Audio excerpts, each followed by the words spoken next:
So, welcome to the seventh part of Ask Tough Questions. We'll be dealing with arguments for the existence of God today.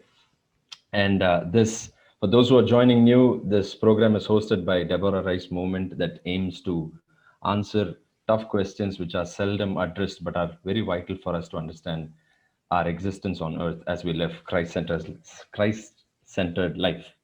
So, moving on to the arguments for the existence of God, I would want to read a quote by the great philosopher Thomas Aquinas. Without the existence of a prime mover, nothing can move itself. There must be a first mover. The first mover is called God. So, the topic is arguments for the existence of God. We all might have stumbled upon this topic as our friends, when our friends have given us tough questions to think about, or we personally would have thought about who is God, or what's his inception and what is his genesis, or how do we prove that there is this so-called person called God. So, as we deal with this topic, I urge you all to be prepared and listen carefully as ma'am speaks. And we'll be having a Q&A post this so that you can ask your tough questions and ma'am will be taking it head on. So before we move there, a few announcements to make. I'll be sending in few links as ma'am starts speaking. So the first link will be to record your participation. So the more you participate in various programs and meets that are organized by DRM, you'll be getting certificates for that. So please do record your participation in that first link which I send. The second link will be an invite to the WhatsApp group that we have so that you can join the WhatsApp group and keep yourself updated with all the required announcements, and you can keep yourself updated. And post this session, we'll be having a Q&A. And so if anyone has questions, you can put it up in the chat box and we'll be addressing it. Or if anyone wants to ask a question, you can raise your hand so that we can unmute you. Yep. So to deal with the arguments for the existence of God, we have Dr. Lata Christie amongst us. For those of you who do not know her, Dr. Lata Christie is a senior scientist from Bangalore, India. With more than 33 years of experience, she graduated with honors in electronics communication from Government College of Engineering, Tamil Nadu, and completed her master's and PhD in aerospace engineering from the Indian Institute of Science, Bangalore. She is the author of 4 books and has around 70 publications in peer-reviewed journals and conferences. She received the prestigious Professor Satish Dhawan Award for Engineers instituted by the Government of Karnataka in 2014. Um, she holds an international executive diploma in project management from I2P2M in collaboration with George Washington University School of Business, Washington, DC, USA. She also has an MDiv from SABC Bangalore, MA in Christian Studies from the Madras University, training in apologetics from Arzadime, India, and counseling from the Word of Life, Wichita, USA. So the person who's going to deal with this is heavy loaded with resources. So please do listen carefully, and we hope that we'll have a wonderful session. Ma'am, over to you. Thank you. Good evening. Welcome to this session on the arguments for the existence of God. Someone once asked Bertrand Russell what he would say when he stands before God on the judgment day, and if God asked him, "Why didn't you believe in me?" Russell said, "You did not give me any evidence. There is no evidence, God, not enough evidence." Are people willing to believe in God if there are enough evidence? If you hang around skeptics or atheists for quite some time, you would hear them say, "I would believe in a God if he comes before me and say that I'm God." Or he would write something on the sky and say, "Hey, I'm God, I exist." But for such a people, if God comes even before them, they might think later that I was hallucinating. Or even if it appears on the sky, they might say that this is just some lightning effect. So, what are the convincing arguments for the existence of God? How do we convince such people? Today, I'm going to present 5 strong arguments for the existence of God. But before presenting the argument, I would like to say that my motive behind this presentation is that this subject is extremely important. It has a great bearing on your life and how you live your life. If I could go back in my life and change one thing, there are many things I would love to change. But if I'm asked to change one thing in my entire life, I would go back and gained those years which were lost when I was walking in depression, angry on a God who allowed evil. I was angry, I was sleepless and bitter. If only I knew that our God is loving and He was holding me and carrying me, though I did not see Him. Through my pain, I would have been at rest. I would have known His purpose in my life much earlier. That's why I say that this subject is very, very important. And I encourage each and every one of you to listen carefully, to reserve your questions at the end, or to put them in the chat box. Why are you here? Are you here to find evidence for God? You can post your replies in the chat box. The very fact that you're here and want evidence for the existence of God is commendable. It means you're not willing to believe in anything. You have taken the first important step. So hold on till the end. First of all, what do you mean by evidence? If you believe that God is a physical being like you and you want to see Him, like how you see another human being, I might not be able to show. By definition, God is immanent and God is transcendent. Both. He is very present in the world, but He is also beyond space and time. And He is a spiritual being. He is not a physical being. Thus, when you're searching for God, you cannot find direct physical evidence for His existence within space and time. Though for some people, God has revealed many times through visions and dreams and directly, God often remains hidden. Many say that they have seen God's in vision and dreams. Even in my life, I have clearly felt God's presence 2 times. The first, when I was in ventilator due to a massive pneumonia. He showed Himself to me through a vision and revealed the cleansing of my sins from the blood from His cross. And I could hear His voice clearly 3 times that I am giving you new life. The second time recently, I had severe swelling in my both knees and I could not walk. And one day night when I was praying, I felt the heat and the touch in my both knees. And the next day, I could find out that my swelling has vanished. Other than this, I can clearly talk about the change in desires, dreams, and hopes when Jesus became part of my life.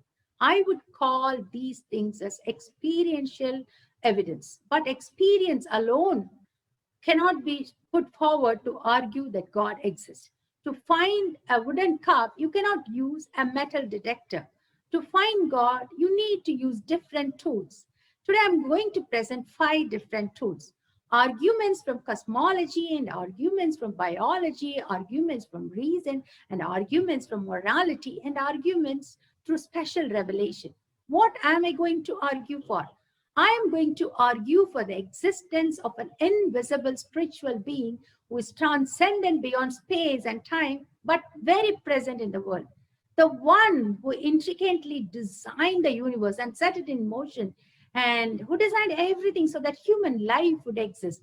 And then to save the human race, entered this planet, lived among human beings, died on the cross to save them, and then rose again on the 3rd day and hung out with them, spent time with them. These are all big, big claims of Christianity. If you're on the other side of the team, you might think like some of the atheistic philosophers think. Friedrich Nietzsche said that is man merely a mistake of gods or God merely a mistake of man? In the God delusion, Richard Dawkins contended that a supernatural creator, God almost certainly does not exist. And that belief in a personal God qualifies as a delusion. Now, if there is certainly a delusion among people who believe in God, he should be able to present this criticism properly. Why I am saying this? Now, if there is a criticism against another worldview, like Christianity, that asks us to believe in a personal God who can do incredible things, we should put that criticism along with an alternative. For example, I want you to know that criticism without an alternative is empty criticism.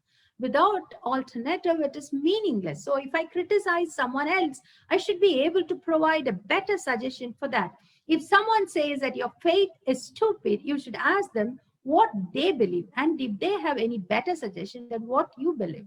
It may You can put both these alternatives into scales and you can weigh which is better, which makes sense better to describe the natural world. So now today I'm going to present all the 5 evidences, and what I'm going to do is I'm going to put them side by side, and so that you can yourself discover at the end which is the worldview that makes most sense. Does God exist or God does not exist? So you can yourself choose. Let me first take you to cosmological argument. In this one, there are 2 separate arguments. The universe had a one-time beginning. The universe is finely tuned for life to exist. So the cosmological argument has 3 premises. Everything that begins to exist has a cause. The universe began to exist. So the universe has a cause. So now let's unpack each of these 3 statements. The first premise. This statement says everything that begins to exist has a cause. Does everything that begins to exist have a cause? The answer is yes. It's common sense. Almost nobody denies it. The statement simply means that something cannot just spring into existence randomly and without a cause. I cannot have a chicken without an egg. If this premise is violated, chickens can pop up everywhere, babies can emerge out of nowhere. The most sought after question in science is the origin of things, and especially the origin of the universe. No question is more important than why there is a universe and why there is a universe and there is, instead of being nothing. This is the most curious and most enduring of all metaphysical mysteries. Till the beginning of the 20th century, many scientists believed that the universe was eternal and uncaused. If the universe was eternal, then there would have been no need for a cause. David Hume said, "How can anything that exists from eternity have a cause?" In a BBC radio debate, Bertrand Russell said the universe is just there and that's all. However, the discoveries in the early 20th century suggested that the universe had a beginning and the space had been expanding since then, and it is still expanding at an increasing rate. That means the universe was smaller yesterday compared to today. And if you go back around 13.77 billion years ago, it started at a point, and that is famously called the Big Bang. This marked a veritable turning point in the history of science. This is the most remarkable discovery of modern cosmology. Of all the great predictions that science has ever made over the centuries, this is one of the greatest phenomenon. This phenomenon is so fantastic, and this expansion of the universe is such a great phenomenon. That's what John Wheeler said. This finding gave birth to a more existential question. If the whole universe sprang from a single point in time and space, how did it start? We study about big bangs in our schools and colleges, but we don't study about who banged the Big Bang. British astrophysicist Sir Arthur Eddington in 1931 said that the expansion of the universe was so incredible that it seems to present great difficulties unless we agree to look at it as frankly supernatural. Sir Arthur Eddington was a strong atheist. Sir Fred Hoyle wrote regarding the origin of the universe is supposed to have begun at this particular time. But from where? The usual answer is an unsatisfactory one. That's from nothing. For many people, this one-time beginning was troubling because there's something outside the physical universe needed to be introduced at that t is equal to 0. Those who thought in an eternal universe was forced to accept an eternal God or something that existed before time itself started. So we cannot now say, just like he said, that the universe is just there and that's all. For the universe is not just there, it came into being. Now if the universe began to exist, it does not have a necessary existence, nor it is eternal. Therefore, the reason for its existence cannot be part of the universe. But in some sense, it should be transcendent outside the universe, because the universe simply cannot spring into existence. It is not a self-creating universe. So what's the conclusion? Everything that begins to exist should have a cause. The universe began to exist. And if that is the case, then the conclusion is, it logically follows that the cause should be transcendent beyond the universe. It must be material beyond matter and space. It must be eternal beyond time. And if it has created something as massively complex as the universe, it must be tremendously powerful and intelligent. Well, a transcendent, immaterial, eternal, supremely powerful and intelligent cause. What does this sound to you? As a Christian, I think that beginning is explained when I open the first page of my Bible and read, "In the beginning, God created the heavens and earth." Now, if you don't believe in God, what is your alternative? The alternative can be like I read recently about this atheistic claim that our whole universe came from nothing. And this, from nothing, it magically exploded. They believe in quantum fluctuations, random fluctuations, or cyclic universe or virtual particles, but all these explanations are scientifically flawed. And so the only prevailing model is the Big Bang model. Now you can refute my argument and say, okay, well, if everything that exists has a cause and God exists, then what caused God? But the premise does not claim everything that exists has a cause.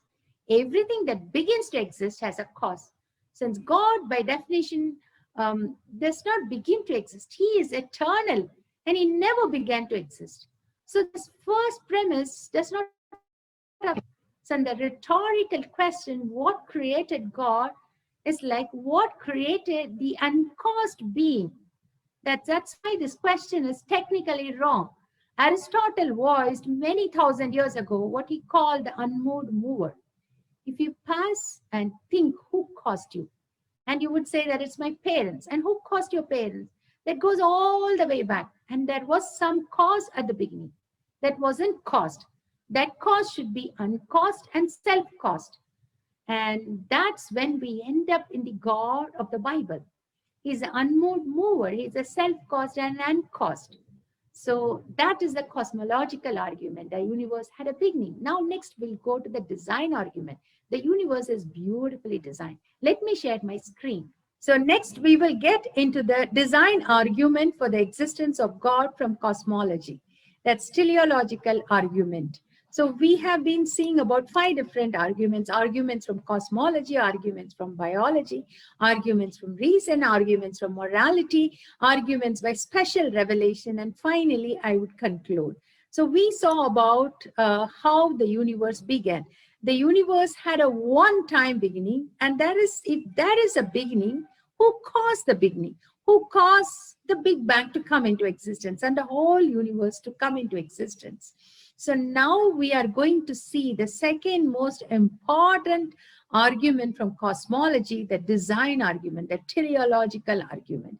In recent decades, scientists have been stunned by the discovery that the initial conditions of the Big Bang were finely tuned for the existence of intelligent life with a precision and delicacy that literally defy human comprehension. The physical laws and constants are finely tuned for life to exist. So if is there a super intellect behind this fine tuning? If there is a designer, has he taken so much care to design all the parameters so intricately so that intelligent life can exist? You know, the mass of the universe is so finely tuned. You can see the numbers. 1% more or less, no stars or planets would have formed. In the same way, the gravitational force constant is finely tuned to about 1 part in 10 raised to the 40th power. If the proton to electron mass ratio and the neutron to proton mass ratio is changed by a significant degree, many essential compounds like DNA cannot exist. Astronomers has given an account of around 25 to 30 parameters that have been exquisitely finely tuned for the life to exist. Not too hot, nor too cold, nor too large, nor too small, nor too big, nor too small, nor too far, nor too near. The universe appears to be standing on the knife edge of its existence. It's like winning a lottery from all combination. It's really mysterious. You know, many cosmologists wonder why the universe suspiciously looking as though it has been designed to make life possible. Various remarkable features of the universe soul shows that there is a fine designer, there is an intelligent designer behind the universe. Stephen Hawking even says that the cosmological constant related to this is so finely tuned.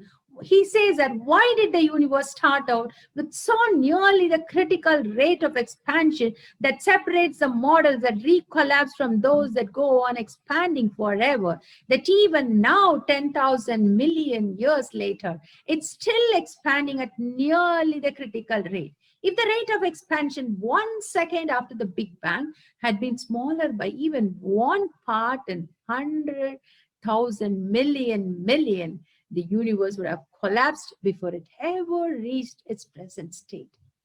You know, it's amazing. 100,000 million. Now, can you see this dice? This is 4, this is 3, this is 6. Now, let me take, what is the chance of getting a 6? It's 6, right? 1, 2, 3, 4. So, the chance of getting, for me, if I roll the dice to get 6 is 6. Now, this is, it's not that bad.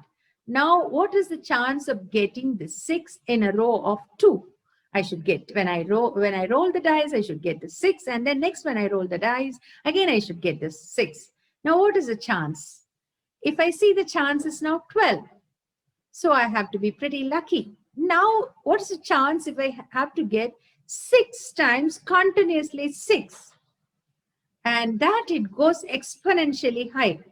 Now, what if I roll this dice 70 times and every single time I got a 6? It's really impossible, you think, right? I roll the dice for 70 times and every time I'm getting a 6.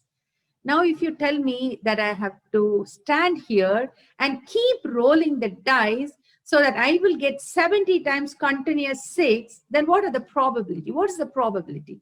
If you ask a mathematician, they would say that I should be rolling the dice for 100 trillion years before I get continuously 70 times this die. When I roll this dice, I should get the 6. Apply that thinking. Ask what the odds that you and me are here. So many fine tuning and so many constants and laws. Those are the same odds of something called the expansion rate of the universe, the mass of the universe, the gravity, everything. Now let's assume if you there are 200 parameters that had to be finely tuned for life to exist. Now let's assume that we are traveling out in space and we are accidentally landing in a space station and stumble into the control room of the whole universe. There we discover the universe creating machine with rows and rows of dials, each with many possible settings. If you are when you are investigating, you will learn that one dial is for strong nuclear force, one dial is for gravitation constant, one for the ratio of neutron mass, and many other things. Now, what do you infer? If you just stand there and try to change a little this side, a little that side, and then you feel that intelligent life cannot exist, what do you infer? The fine tuning suggests that there is a fine tuner, a super intelligent being who is beyond the cosmos, and he has built a design. This illustration was given by Stephen Mayer of the Discovery Institute. You know, Fred Hoyle, an atheist, says that common sense interpretation of the fact suggests that a super intellect has monkeyed with physics, chemistry, and biology. Paul Davies says scientists are slowly waking up to an inconvenient truth. The universe looks suspiciously like a fix. So what's going on? It seems as though somebody is mingling with the nature's constant and nature's laws, and the impression of design is overwhelming. You know, even Greenstein asked, is it possible that suddenly, without intending to, we have stumbled upon the scientific proof for the existence of a supernatural being? The former agnostic Paul Davies acknowledges This is for me powerful evidence that there is something going on behind it. It seems as though somebody has fine-tuned nature's numbers to make the universe. The impression of design is overwhelming. I think we should come to the rational conclusion that the universe is not a result of randomness. Someone ordered the cards, or someone arranged the dice, someone designed the universe. That's what Bible says in Romans 1:20. Since the creation of the world, God's invisible qualities and his eternal power and divine nature have been clearly seen and being understood that from what has been made, so that people are without excuse. The universe is not only designed, but our galaxy, our planet, Earth itself is intricately balanced so that intelligent life can thrive. There are many exoplanets. There are many planets in the Earth which are rotating around a star. But till now, scientists have never found one extraterrestrial. Fermi asked a question once: where is everybody?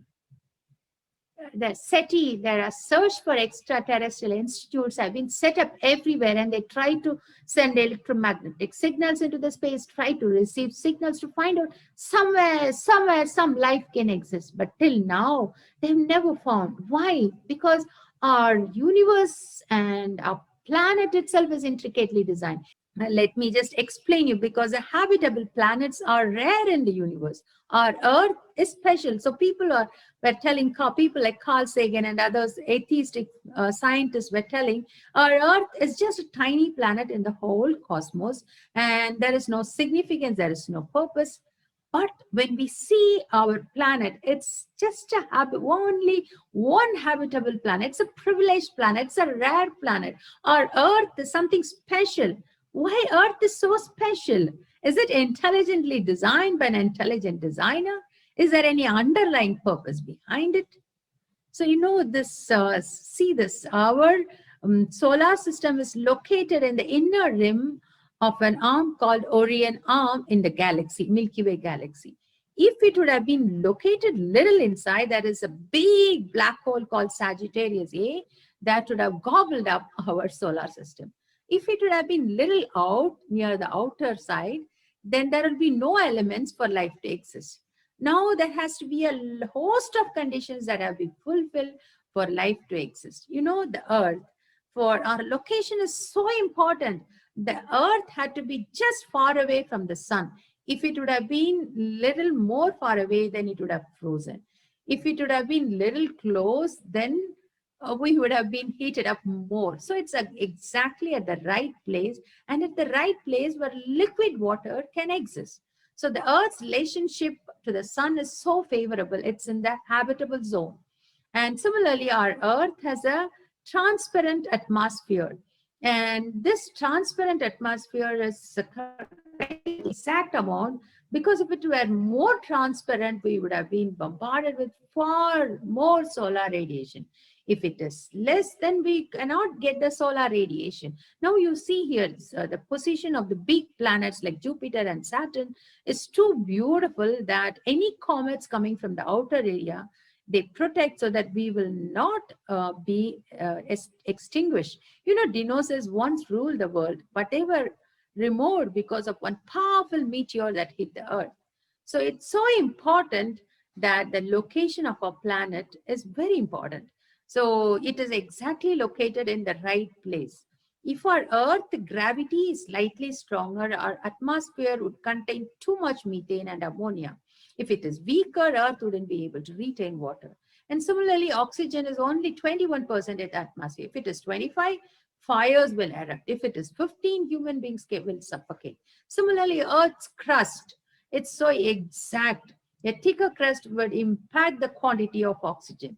And the moon is so critical to our existence. Our large moon, if it is there, our Earth cannot stabilize itself on its orbit or in rotation. So the right moon, the right size, everything is so important. So now coming to the biology design, if you see, there are two types. One is how did life come from non-life? So we have finished cosmology. Cosmology, we saw how the universe sprang from nothing, and then the second, how the universe was designed. Now we come to biological evidence. So there are many evidences in this. There are many arguments from this. How life came from non-life. How the complexities of life arose. Can it be designed without a designer through naturalistic evolution? How did the information arose in DNA? Why our brain is different from mind? How did consciousness come into existence? These are some of the existential questions. So now, how did life come from non-life? How chemistry became biology?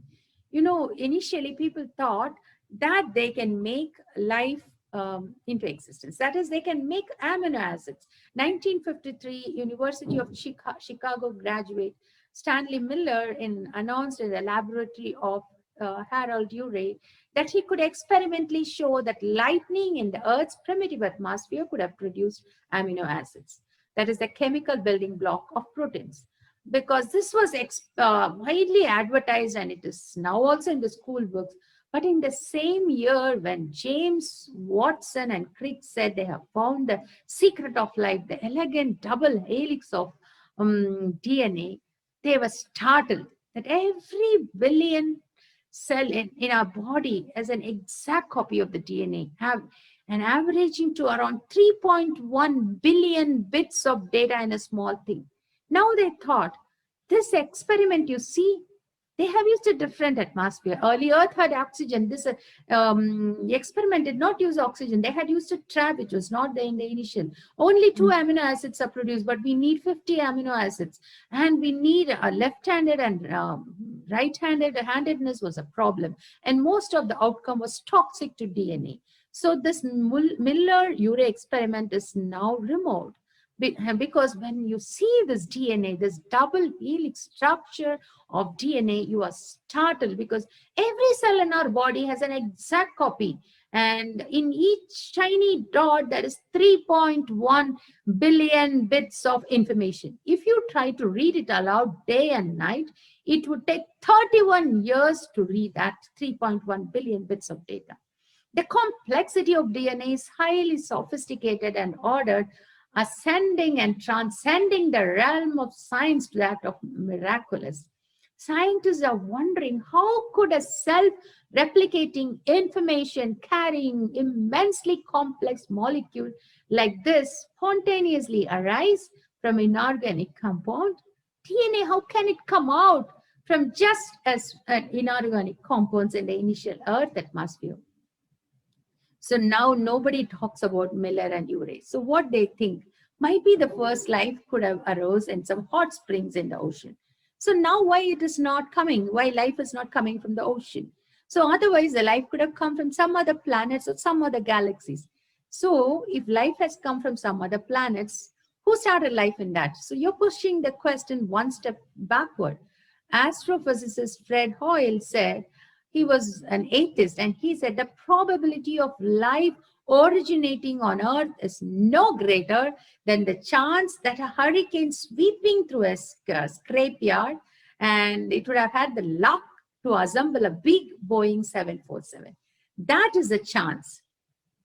Because they saw this DNA, it's a language. You write like in computer, you have a beautiful language, 1-0. And the similar way, machine code of how you write that in a computer, machine codes, and the similar way your DNA has a language. Can a language come on its own? So it is more advanced than any other software, Bill Gates said. So how did this information come into existence? So within the single cell contain so many, we have this DNA molecule. Gene is a short section of DNA. Your gene means how you look, more like your grandmother or more like your father. Every cell contains this detailed instruction code. And so it's so beautifully complex. So it shows that we are not machines, but we are made in the image of God. We are fearfully and wonderfully made. That's why Jesus said that he loves us so much. And Jeremiah 31:3 says, I love you with an everlasting love. The classic march of progress is impossible. You need the probability of one protein to get one DNA from this amino acids is less than 10 per 123. And similarly, from proteins to a cell, and you can see I have put the probability. Such a high probable to become a cell from an amino acid. To get a cell from an amino acid, you need 10 power 119,776.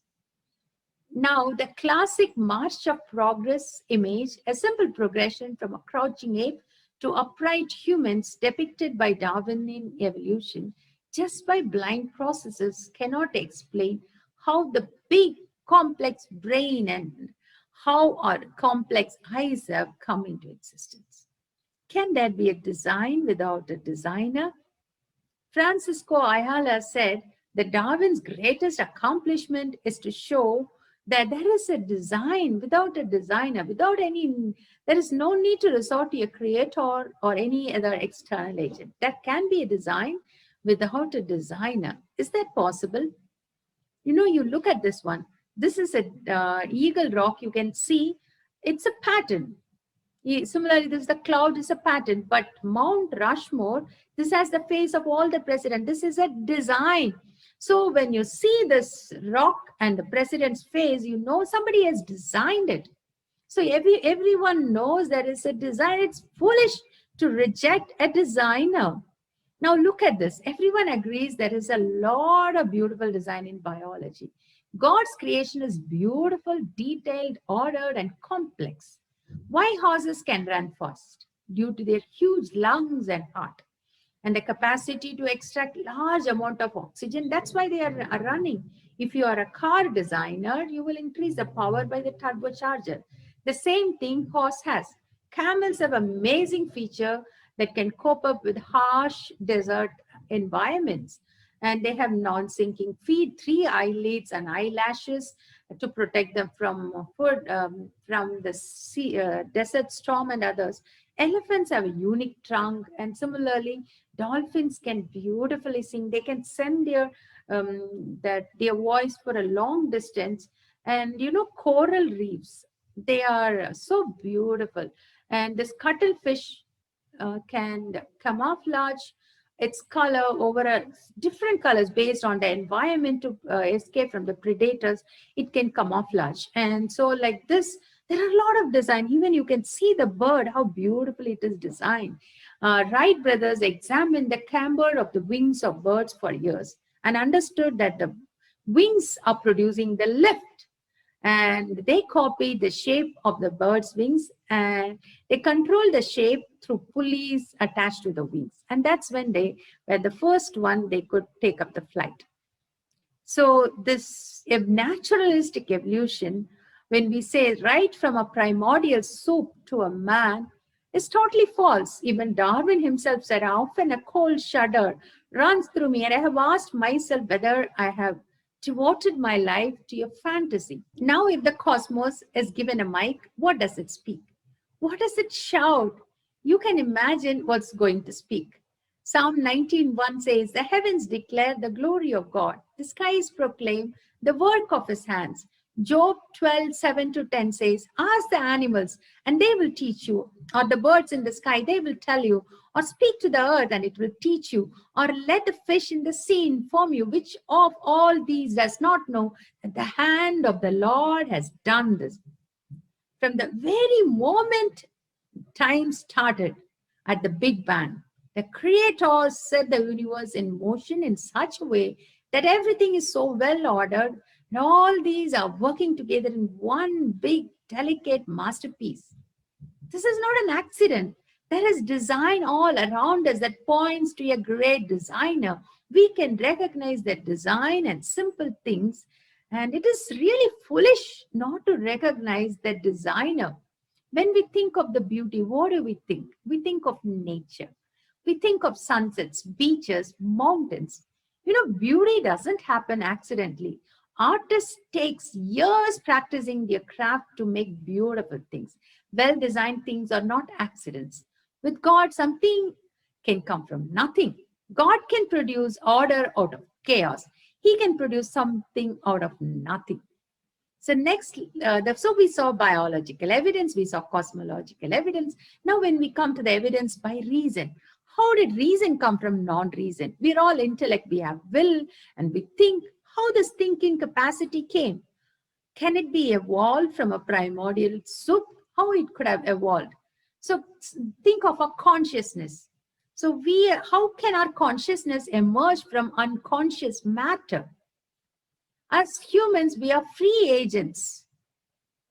So we have freedom. We have freedom to think and do works. And how all these things came into existence. We are much different from chimpanzees. They cannot even, two of them cannot even hold a log of wood and walk. They're not social animals, but we do it. We love relationships. How it is possible? The next is moral evidence. You know, there are laws that are governing the cosmos. We all know that. But there are unseen laws that governs how life should go, how every human being should function. If a human is functioning in that way, all the human beings, then our world will be a beautiful place. But since some people are not following the rules, there is chaos here. In the same way, in family, in society, everywhere, there are rules built in. When we break this moral laws, our conscience, we have a conscience. That conscience fills us with guilt. You know, you can kill an ant, but when we see somebody killing a child, you cannot take it up. You will get angry on them. That's why, because you are having the moral code built in. Who has built in the moral code? Why would God put this inside us unless He cares for us? We all feel deeply. Human life has value, we think. That's why we know that we don't treat humans equivalent to how we treat an animal. Because human life has value. We are all made in the image of God. All men are created equal. What makes us that? What gives us that equality? What gives us that value? What gives us this dignity? Unless we are made in the image of a great and powerful God, we cannot explain this. Modern evolutionists say that our morality is just a biological adaptation. It's just like how your hands or feet evolved, your morality also evolved. But that is not rational. If I said that you should have an alternative, cosmology also we failed. There is no proper alternative. In biology also there is no proper alternative. Now you see, reason, you cannot tell that how it can pop up from it. Nothing. Morality. We have an intellect. We have a will that governs the things, and we can choose between the alternative. You can choose by either you are evolved from a primordial soup into a great human being like this. Try to calculate the time what those evolutionists are saying. You will end up with so many years that the universe was not there. If our life does not have a meaning and it's just an accident, what is the use of our existence? We are just a stardust. That's what Carl Sagan says. But we are made of materials that also stars are made. The same designer has used the same building blocks in us and in the stars. We are much more than stardust. We have reason, we have mind, we have soul. When you take God out of the equation, you know what happens? It's very difficult. If you think that we are just Homo sapiens, somehow we have sprung up and we are trying to survive, that's what happened. When Darwin's theory, people started to believe, they thought that they should weed out the weaker components of mankind, so that the stronger components can succeed. The stronger human beings can succeed. So, you know, there was a great movement called eugenics. Eugenics was a word coined in 1883 by Francis Galton. He was a cousin of Darwin to demonstrate the superiority of a particular group or a race or a nation. So that America, they saw the triumph of this eugenics movement, and they brought in compulsory sterilization laws. You know, the state of Indiana passed the first Sterilization Act in 1907.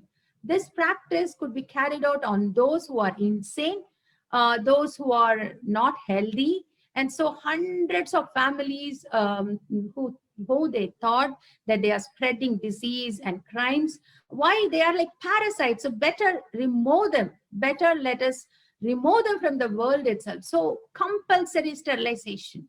Now, by the 1930s, over 30 states in the United States of America had passed sterilization laws. And the campaign reached its highest in 1927. So this is so bad. Hitler was also carried away by this view. That's why he thought the superiority of his race, and that's why he started to remove all the Jewish people. But he put them to severe torture. There was one Joseph Mangala. He's a doctor. He used to take the twins, 8 years, 9 years boys, and he used to do very, very cruel experiments on them. Some of the kids were put out in the cruel winter to see how long they will take to die. Some of the kids' eyes, they used to put dyes to see whether their eyes colors are changing. So these are all they did to increase the longevity of the human race, they thought. For them, these people are no use. They don't have any value. When the moment you take God out of the equation, how do you think about the absolute moral code? How do you have the absolute morality? What do you say this is good and this is right? You just think whatever is right for you, it's right. Whatever is right for someone, it is right. So that's why it's very, very important. Unless you have a meaning, why Father Damien should go to the island called Molokai and give his life to lepers. He became a leper and died as a leopard. Why so many missionaries came to India and died? Because they believe they are made in the image of God and other human beings matter. They have to do something for their life. They have to make their life also to come to some higher level. They are not just machines. So that's very, very important. Unless we know that our life has a meaning, unless we know the other lives has meaning too, we will not be able to do the things of God, of the right things that we are brought into existence. The final special revelation. Natural revelation can take us only to some extent. But the final revelation is a very important, that special revelation. God himself has revealed through the book, the Bible. We are all guilty of breaking the moral code. And so God himself said that he will come down in the historical person, and he came down, and the God-man, Jesus Christ, suffered and died on the cross for your sin and for my sin. We might all think, how can a good God allow evil? How can a good God allow murder and rape and racism and infanticide and starvation and suffering? That's a good question. Even many great people ask. Even I asked once upon a time. But when you look at the cross, you will know God turned everything on his own. God has given us freedom, and we use the freedom in the wrong way. And that's why Jesus Christ took everything on him. He suffered at the cross. He allowed himself to be beaten. He allowed himself to be abused. He allowed himself to be betrayed, to be tortured, to be crucified, and he died on the cross. He took upon himself every cruelty what we can imagine to identify with us in our suffering, so that our suffering can become a meaningful suffering. We can turn our death into life, because the Creator himself has identified with us. The resurrection of Jesus Christ is the last thing. It's a remarkable achievement. It's historically proved. Even Oxford Press has published a book about the resurrection of Jesus Christ. It is the supreme confirmation of the claim that Jesus did rose from the dead. The one who walked on the water, before the whole nature obeyed, the fig trees obeyed, the storms obeyed, before whom everyone one day will kneel down. He was put on the cross, and on the third day he was resurrected, and he was with his people for many days. 1 Corinthians, we can read in 15, that Jesus revealed himself to many people, more than 500, not only to his own disciples. He walked with them, he ate with them, but not only to them, he revealed himself to his enemies. And this is proved, and historically it is proved. So many people have tried to prove that Jesus did not die, and they have all become Christians. You can read books after books of Jesus' resurrection. I will take it as a separate subject. But I wanted to say one thing. Emperor Nero was the first Roman official to persecute the first generation of Christians. He ordered them to be led to execution. They went towards execution happily. They could have denied if Jesus was not truly resurrected. He came and lived with them. That's why they were ready to give their life. They were ready to do anything for his sake. So now there's 5 arguments. The first, cosmological argument that the universe had a cause, the universe is designed. And the second, biological evidence, the life started only because there is a creator, and the beauty in the design of biology and the information in the DNA. And the third, how our reasoning came into existence. Fourth, how our morality came into existence. And fifth, the special revelation, the resurrection of Jesus Christ. Now, with all these things, if you put, who is the cause for all these things? The cause should be external to the universe. The cause should be a non-material and spiritual. It should be uncaused. It should be powerful enough to create everything. It should have a purpose. It should have an intelligence. It should be creative. It should have a conscious mind. It should be able to freely choose. And it should be the source of moral obligation. Finally, I leave it with you. You are having a choice, either to believe in a God who loves you and who came down for your sake. Even the great Nobel Prize winner, Arthur Schawlow, he said, it seems to me that when confronted with the marvels of life and the universe, one must ask why and not just how. I find a need for God in the universe and in my own life. This God is so much necessary in our life. That's a beautiful hymn. O Lamb of God, deliver us. Give us that love that leads the way. The faith that nothing can dismay the hope. That no disappointment can remove that faith. And my faith should burn like a fire. And let me not sink to be a clod. Make me thy fuel. Today, why don't we ask him, Lord, I want to be a fuel for you. Kindle the flame of sacred love in my heart. This God exists. He wants our heart. He wants to live in our heart. Acts 17:14 says that he is a God who created heaven and earth, and he does not want to live in temples. He wants to live in our heart. Many of our youths have no idea what is life about. Many are empty. They are confused. They just frame the concept of God through TV, their games, their friends, and they don't think about this existential question. We hear people foolish things like, I believe in science, so I don't want God. Science is the one that is created. That's through that we are finding out about God. Science points to God. Do you know today God personally? Do you know him as a father? Is God your friend? Don't distance yourself from him.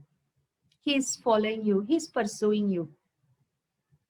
He's a just God, and he has provided enough evidence.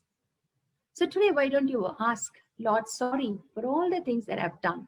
Sorry for not believing in you. And I thank you that you are so sufficient. You have done so many things. Let's close our eyes and pray. Precious Heavenly Father, I give this time into your hands and all those who are listening and who are going to listen. And Father, touch them. And Lord, if this message has spoken to them, Lord, Father, reveal yourself to them. Unless you reveal, nobody can find you, Lord. Speak to them in the way that you alone can speak, and open their ears and eyes so that they can find you. And Lord, be their friend and Father. And Lord, let their life have a purpose and meaning. If someone feels that they don't have a purpose or meaning, Lord, today reveal it to them that the purpose and meaning can come only from you. Thank you, Lord. In the name of Jesus, we pray. Amen. Thank you, ma'am. That was a wonderful talk. Thank you for loading us with a lot of information. So people, we have a time of Q&A. Now that you've got a lot of information in your head, I believe that you'll have some of the other questions. I like to ask a question. You spoke about design argument. Of course, it's called Aristotle and also Thomas Aquinas also spoke about that one. Now, you included also the physics and other designs also in that. But then there are scientists like Stephen Hawking himself. And that is the question that is said by Stephen Hawking in his book, A Brief History of Time. He doesn't bring in God at all. Okay, yeah. So they believe that at one point before the Big Bang, if you go and look into the quantum mechanics, that is the tiniest particles, we think that atom is the most smallest one, but atom has electrons and protons and neutrons. Now, if you break protons, still you can find smallest particles. And that's what the physics of quantum mechanics. So in that one, there is something called Heisenberg uncertainty phenomena. So any particle can pop up and it can be here, it can be there, it's uncertain. So that is at the quantum level. So he believes that before the universe started, there are some quantum particles, that virtual particles that popped out of nothing. And then there were some gravitational force, big gravitational force, who gave this virtual particles into real particles. And then because of the particles, there were some quantum fields that were there. These quantum fields started the Big Bang. That's his idea. So that's called quantum fluctuations. And some people believe that because of the design, they bring in string theory, which says that there are many universes. So we speak about design. So they say that don't think about design. There are so many universes. So in that one universe happened to be a life-giving universe. So it's just a chance universe. So now what I wanted to argue is, if one universe to get so many conditions have to be fine-tuned, and an impersonal force like the quantum field that can come uncertainly pop up out of nothing, if it can create, how it can create so beautifully the exact expansion coefficient, exact gravity, exact mass, everything, it's so difficult. It's impossible. So even in string theory, how it started, there's no explanation. So just because some great scientists speak, we tend to believe. But when you just go inside and find out why it's happening, why they are telling, you will find that it does not have a sense behind it.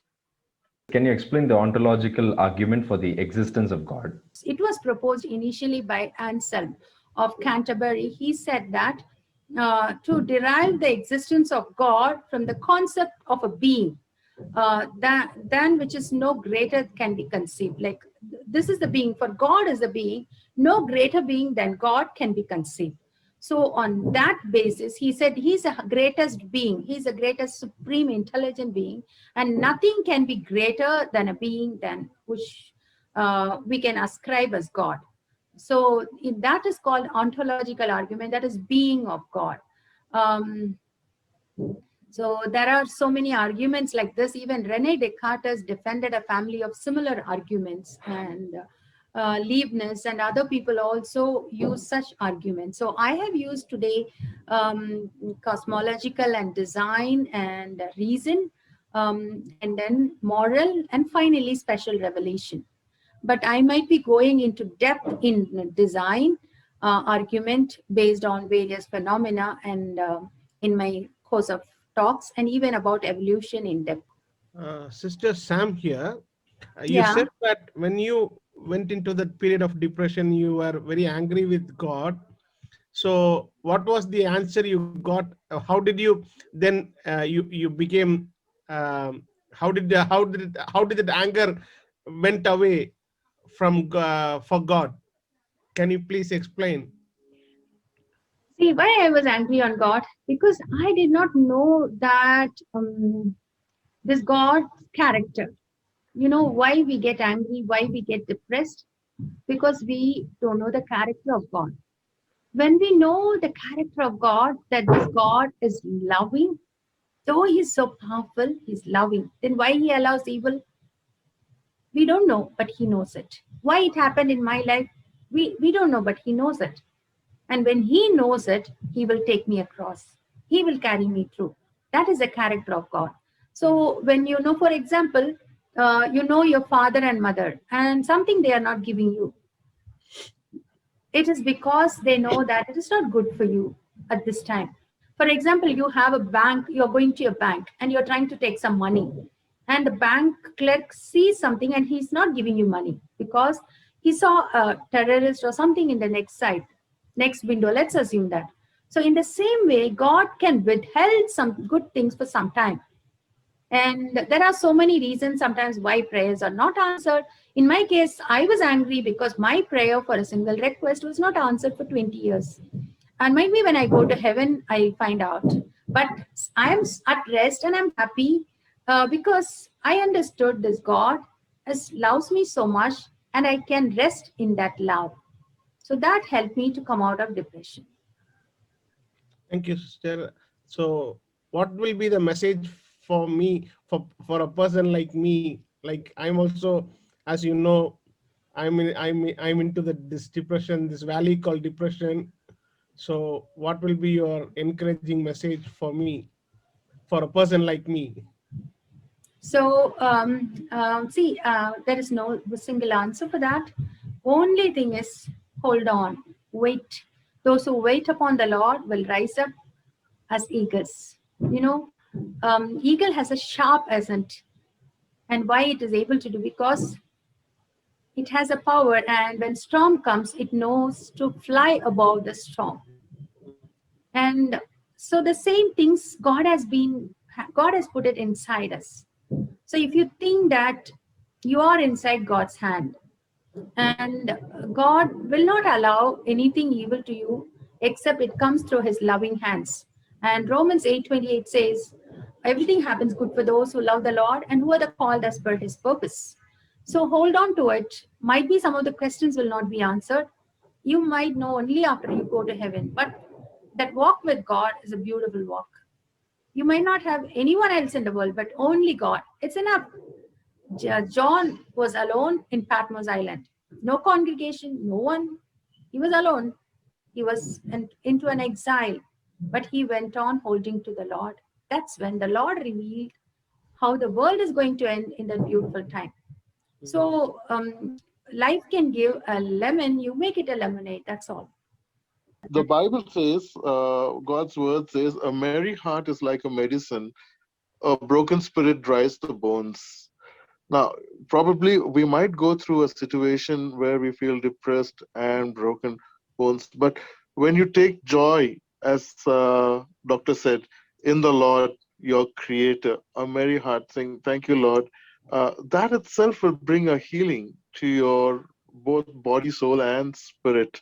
Ma'am, I'll read it out for you. Mathematician David Berlinski said the probability of self-replicating molecule coming into existence and life coming from that is impossible. What can be said about that, or is it possible? So mathematicians David Berlinski said the probability of self-replicating molecule coming into existence and life coming from that. Yes, it's improbable. See, that's what there is. If you see my book, I have given a lot of arguments for that.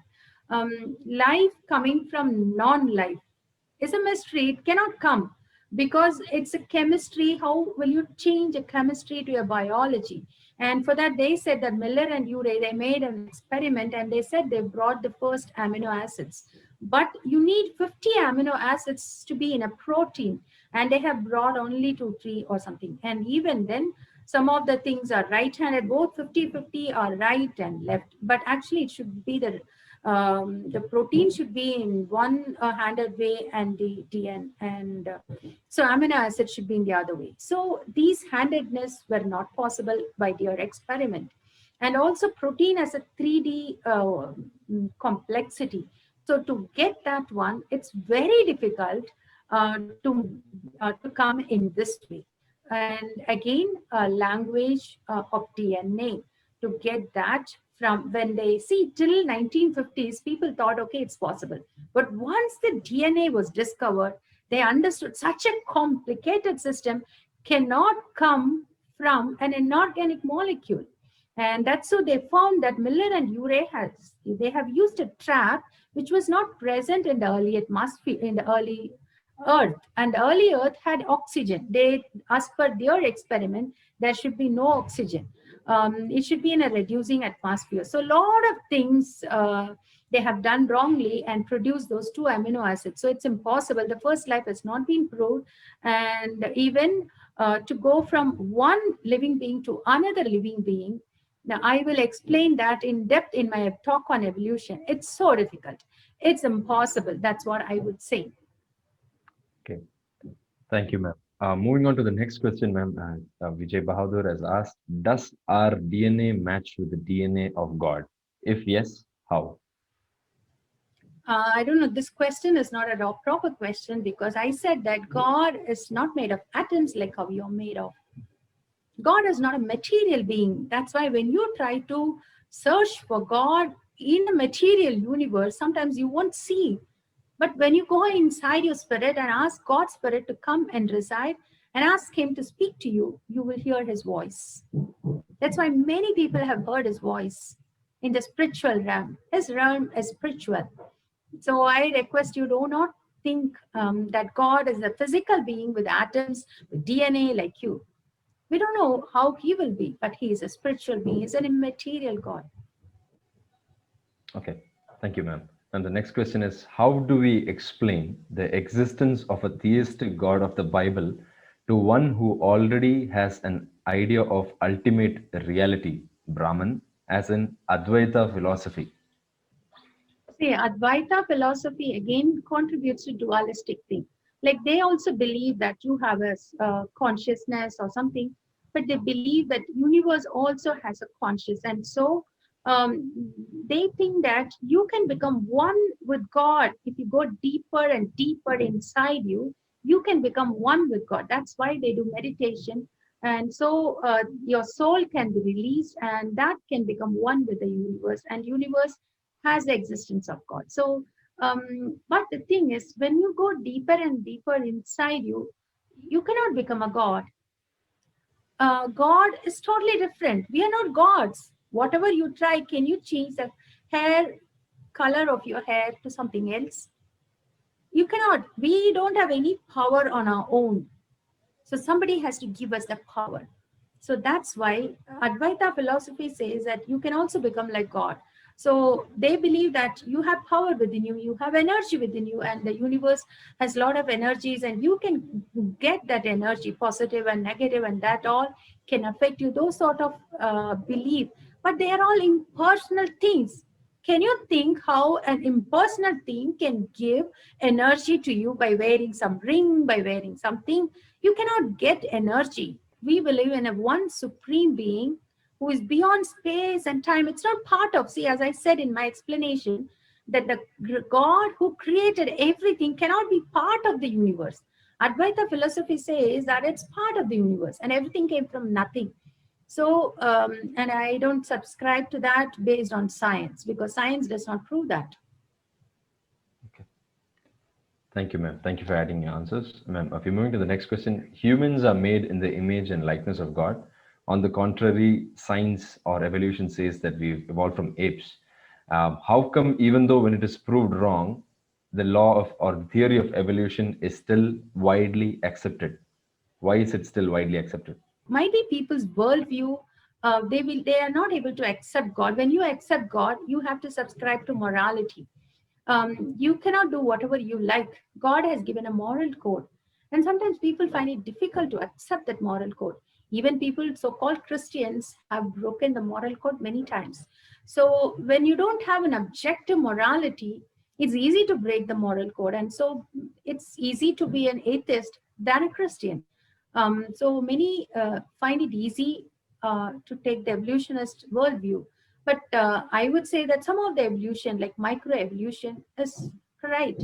But when it comes to macroevolution, and from one species to another, we have changed, and from chimpanzee we have come, and all those things, I don't ascribe, because science, you said one word, that why science is saying. Science is not saying, scientists are saying, that's all.